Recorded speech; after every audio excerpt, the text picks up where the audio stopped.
Hey, what's up, everybody? It's your boy Prem back with another live stream. And today I just want to do like a weekly recap on stuff that I watched, stuff that came down the pipe that I thought was interesting that I might want to, that I do want to share with you guys. And just want to hop right into it. So basically, I'm here to chop it up with you guys. If anybody come up here, live stream, comment, definitely respond back to you. And hit the like button, subscribe, and let's get to it. Let's build up this platform. Let's build it up, right? So the first thing I want to talk about, as you see on the bottom of the screen, is should Venom be rated R movie? Um, Reading the books, familiar with the original origin of the symbiote before they called it Venom. Secret Wars. Um, I think it. I think it should be rated R, and the reason why I said it is because the content in the comic books and the way the character is designed. Um, I don't really have too much of an issue with PG-13 if they do it right and execute it. I did watch the second trailer, and that one kind of like fine tuned things that was in part one that was okay. This one looks better, but again, it should be rated R. But if they execute it right and do what they need to do, then you know what, I'm okay with a PG-13 Venom movie. So moving on, let's get right to it. DC. Why are your guys skipping over black superhero movies? Like, I just to really understand that, they got all this talent, you know, um, people definitely enjoy your guys, and this is what your guys are doing, skipping over talented, should be known superhero like this one in the picture icon. So I'm not feeling this whole remake of Superman, a black version, where we're kind of not making no sense. And the reason why I say that is because you're saying we're not being inclusive in what's considered mainstream entertainment or Hollywood. And when we get a chance to have our own identity, you turn around and want to take one of the most famous, well, actually in the comic book he's an alien, but white character and make him black. Well, we have a plethora of superheroes to choose from. So that's kind of complex to me. I really don't understand it. Uh, like I said, that picture I just showed you guys with Icon fighting Superman is a great character, one of many that could be displayed and presented to the mainstream. So let's get it together, guys. Let's start working on our own stuff. The next one I want to go over is my boy Invincible. Now you already know how I feel about this character or this comic book. It's a great comic book, great series. As you know, I have the books. Um, from what I gather, the first season was well received by the audience. People that reviewed it, people that's unaware of the content, definitely enjoyed it. So I'm definitely looking for not part, but season two that should be coming out on the Amazon Prime platform. Um, I think they knocked it out the park. These are one of the best transition from comic book to animation adaptation I came across so far that I can remember. And so far, so good. So if you guys haven't watched Invincibles, I'm highly recommending it. So what else we have here? Let's get right into it. And as you see, we're gonna talk about my boy Zack Snyder. Zack Snyder restart. The last couple of years with his family and the relationship with Warner Brothers been tumultuous at best. The way that went down is a lot of factors. The aftermath is a lot of factors. What happened to get it where it's going is y'all guys, the the fans who believed in what his actual vision was to campaign and get this movie done is short of amazing. Like that guy's really did good, so you need to pat yourself on the back. But the thing is he need a restart, and this is what he's getting. He has Army of Darkness. Army of the Dead are coming on Netflix next week. It's a fresh start. Well, I don't want to say a fresh start, but a nice little break from superhero movies. It's a clean slate. This is something that's in his wheelhouse that he done previously years ago with what was it he made? Walking Dead, not Walking Dead, Dawn of the Dead. So let's see what he has in store for us, guys. I'm looking for anything that's coming down the pipe with him attached to it. Either he's directing it or even he's help producing it. And that's all I have for our boy Zack Snyder. So can we really talk about Snake Eyes solo movie? I'll be honest with you guys. This Snake Eye solo movie, am I here for it? Kind of. I think I enjoy Snake Eye in the comic books or in the animated series. His depiction in the G.I. Joe movie. No, I'll take that back. Let me walk that back. The G.I. Joe movie were equivalent to Resident Evil movie, just on a bigger budget. Were well-known actors in it. The thing about G.I. Joe, if anybody watched or remember the animation TV cartoon series, is it always ended up in a battlefield where they always fought against each other. It was like G.I. Joe squad against Cobra and his crew, and it's always been like that. You know what I'm saying? Not to have that on a big scale defeat the purpose. So if they're going to relaunch and redo this whole G.I. Joe franchise, there's some of the key elements that we are expecting to see. And as far as Snake Eyes, it's funny because Snake Eye is white in the original series, but this one he's Asian. Well, the actor that's playing him is Asian and white, but I'm not sure if they're going to play off of that and say he has a white father or mother. I'm not sure they're going to play off of that, but it's funny how we complain about certain things and then we keep switching it up. I think it's time for us to create our own stuff or keep things the same, because in this aspect, it really didn't matter to me because Snake Eyes cover up anyway. So it is what it is. And that's my thought when it comes to the Snake Eye movie. It's more like a matinee to me or a streaming platform, to be honest with you. The next thing I have to talk about is Marvel Studios' issue with Deadpool 3. Is it really an issue? I don't see it as an issue because Marvel Studios has another offshoot called Marv. There's the one that put out the Kingsman series, and they can just put it under that branch, excuse me, and release it like that. It's still under the Marvel umbrella. It just under the rated R side of the business. I think the issue Ryan Reynolds is having is that this is his baby. He brought it to fruition. He did well.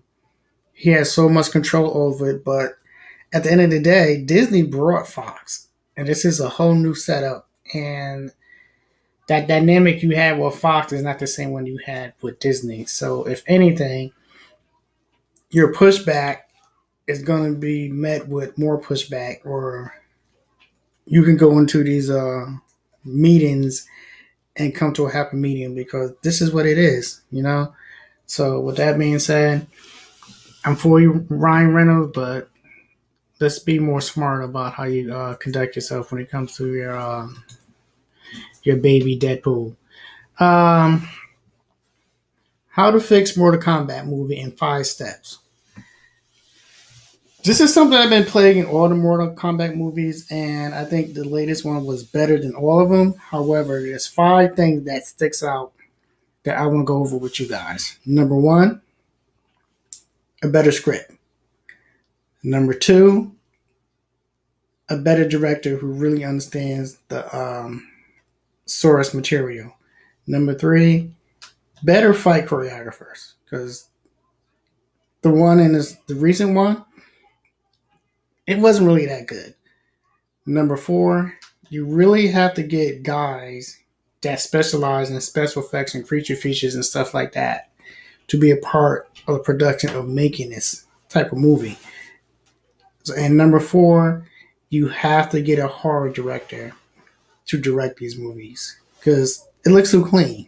You know, it looks like, okay, example would be Pacific Rim 1 was kind of gritty. Pacific Rim 2 looks more like a Transformer movie. You know, you have to make something gritty. And Mortal Kombat content and overall look should be gritty. So those are my five examples on what can save and what can help out the Mortal Kombat series. So the next thing I got here is what I watch. Basically, a lot of these movies I watch with my lady Lori. She's definitely a movie buff like myself. Actually, she's been surprising me for some of the information, some of the tidbit stuff that she knows about. So I definitely have to do an interview with her. But back to what I've watched. Castlevania, this is on a Netflix platform. This one is the best season yet out of all of them. I think this is season 3. Season 2 was straight trash because I'm not sure who took the reins over to move that story in season 2, but it was trash. So if you are into stuff like that, I can recommend Castlevania, and that's the animation that's on Netflix. The next one is Super Me. This is a foreign movie that's in English on Netflix that I definitely enjoy watching this with Lori. I don't want to give away too much, but this one is a very unique movie that teeters on horror, teeters on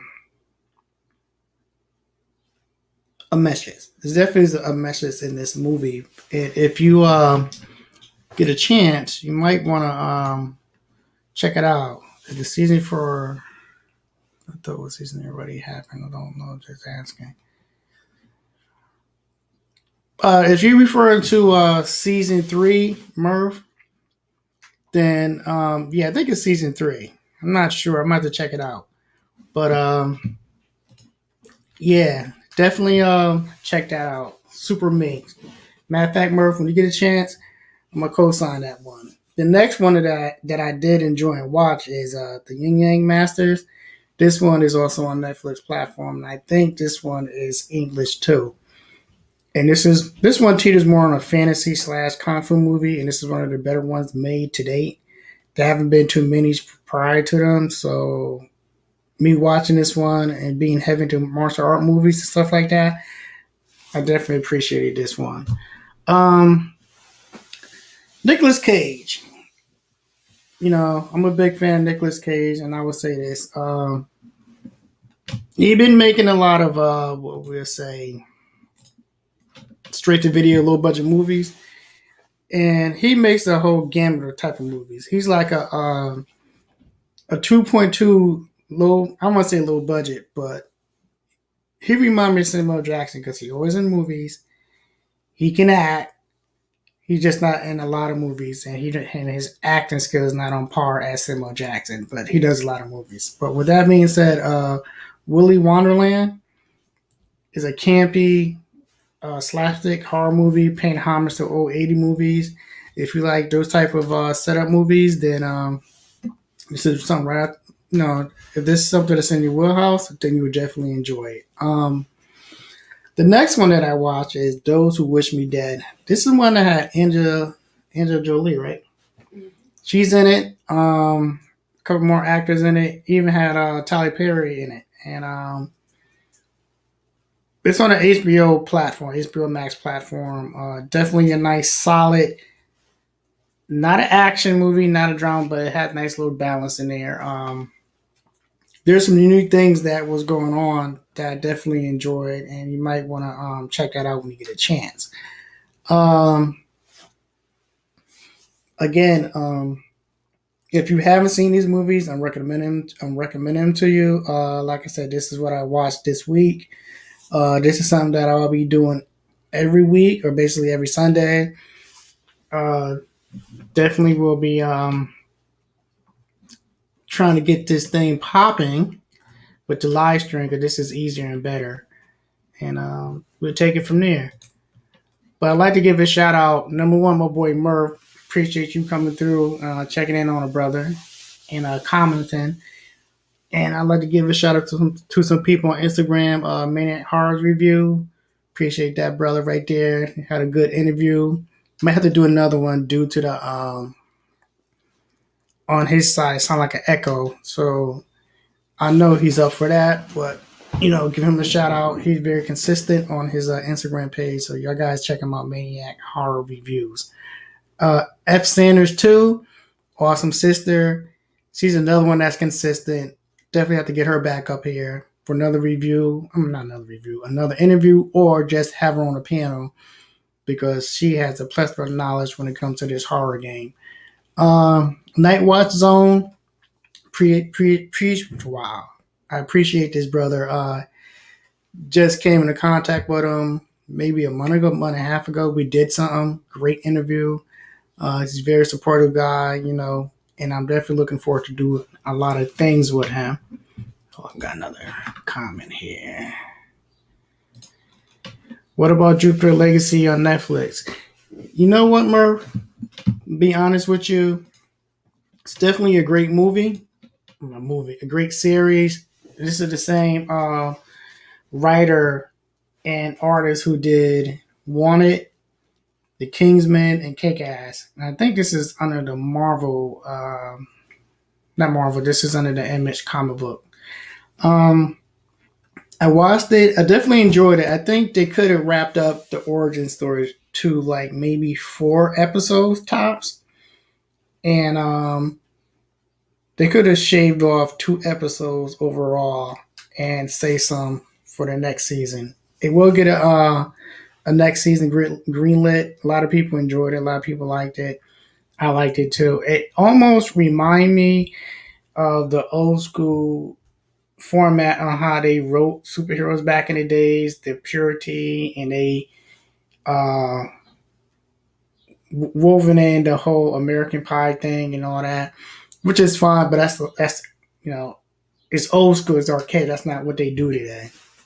And if anything, Murph, what they're doing today is making a lot of anti-heroes and making villains so much that's so relatable that there is no more black and white now, Murph. You know what I'm saying? Like Thanos, for example, Killmonger, for example. So even in superheroes today, it's not good versus evil. It's like you can understand both, and it's getting too murky, and we have to get back to like not having all these heroes and villains doing stuff like that. It has to be something different. Okay, so I agree the origin was the whole season practically. Yeah, it was definitely the whole season. There's some stuff I did fast forward. I keep it 100 with you.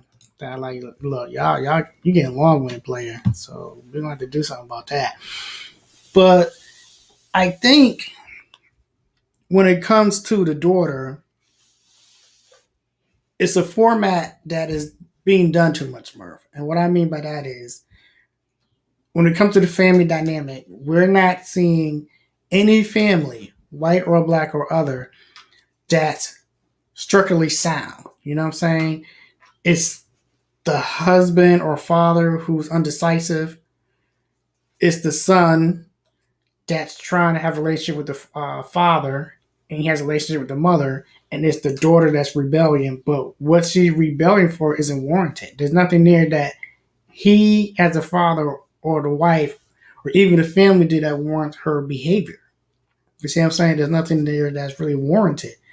So why are you being so promiscuous / drugs / forget his his way of thinking, but that's him. That has nothing to do with you. And if you don't be a part of that, fine. But you don't have to turn around and disrespect what got you where you are now. You know what I'm saying?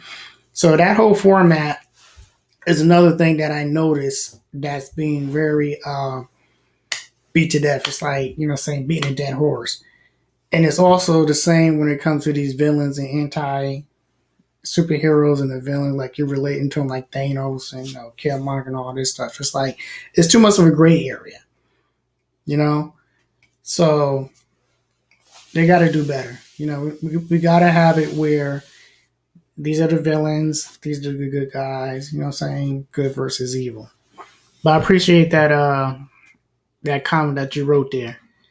Um, like I said, you know, give him a shout out. You know, of course, Murph, you up there. I'm glad you up here with me, so you get yours via looking at me. And Maniac Horrors and Reviews, solid brother. F Sanders 2, solid brother. Night Watch Zone, solid brother. Lady Sasha, solid sister. My Connecticut movie group on Facebook. My cousin Sean Lockwood, he's supporting me. Actually, he throws a lot of stuff up there. You leave comments. My boy Tank, you gotta get your YouTube channel going, Tank. My man Frank, and I don't give his whole government out, but he supports and, you know, he checks in on me. And my other cousin, you know, Herman, you know, he definitely supports me a lot too. And again, you know, this will be every week. It's a weekly wrap up. It will be longer. It'll be more in depth. I'll probably have some people up here with me. Maybe I'll be doing it solo. Who knows? But this will be something that be done every Sunday. So again, I appreciate you guys coming through, because if you're not on the live stream, you probably come back and watch it when it's up on my YouTube channel. And that's all I have for you today. So I appreciate that. And again, like, subscribe, and leave a positive comment. This is your boy Prem, and I am out.